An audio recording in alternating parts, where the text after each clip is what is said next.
Welcome ಎಲ್ರಿಗೂ. ಇವತ್ತು tomato ಅವಲಕ್ಕಿ ಬಾತ್ ಅಂತ ಒಂದು ದಿಢೀರ್ ರೆಸಿಪಿ ಥರ ಈ ಸ್ಕೂಲ್ಗೆ ಹೋಗೋ ಮಕ್ಕಳಿಗೆ ಯೂಸ್ ಆಗುತ್ತೆ. ಸೊ ಸಾಸಿವೆ ಮತ್ತು ಕಡಲೆಬೇಳೆ ಹಾಕ್ಕೊಂಡಿದ್ದೀನಿ ಬಾಣಲಿಗೆ. ಒಂದು ಈರುಳ್ಳಿ ಕರಿಬೇವು ಹಚ್ಕೊಂಡಿದ್ದೀನಿ ನೋಡಿ. ಫಸ್ಟ್ ಈರುಳ್ಳಿನ ಬಾಡಿಸ್ಕೊಳ್ಳೋಣ. ಒಣಮೆಣ್ಸಿನ್ಕಾಯಿ ಒಂದೆರಡು ಹಾಕ್ಕೊಂಡಿದ್ದೀನಿ.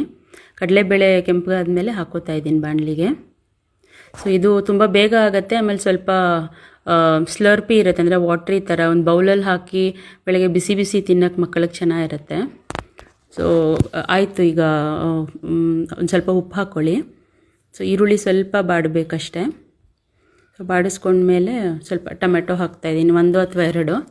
ಒಂದು ಚಿಕ್ಕ ಬೌಲಲ್ಲಿ ಮಾಡ್ಕೋಬೋದು ನೀವು, ಜಾಸ್ತಿ ಆಗುತ್ತೆ ಅವಲಕ್ಕಿ ಕ್ವಾಂಟಿಟಿ. ಸೊ ಟೊಮೆಟೊನ ಸ್ವಲ್ಪ ಬಾಡಿಸ್ಕೊತಾ ಇದ್ದೀನಿ. ಸೊ ಇದು ಸಾಂಬಾರು ಪುಡಿ. ಸೊ ಸ್ವಲ್ಪ ಸಾಂಬಾರು ಪುಡಿ ಹಾಕ್ಕೊಳ್ಳಿ, 1 ಸ್ಪೂನ್ ಅಥವಾ 1/4 ಸ್ಪೂನು ಚಿಕ್ಕ ಬೌಲ್ಗಾದರೆ. ಸೊ ಅದನ್ನು ಸ್ವಲ್ಪ ಬಾಡಿಸ್ಕೊಳ್ಳೋಣ.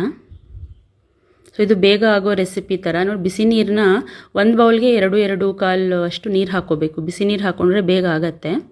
ಸೊ ಅದೊಂದು ಕುದಿ ಬರಬೇಕು. ಕುದಿ ಬಂದಮೇಲೆ ಉಪ್ಪು ನೋಡ್ಕೊಂಡು ಹಾಕ್ಕೊಳ್ಳಿ.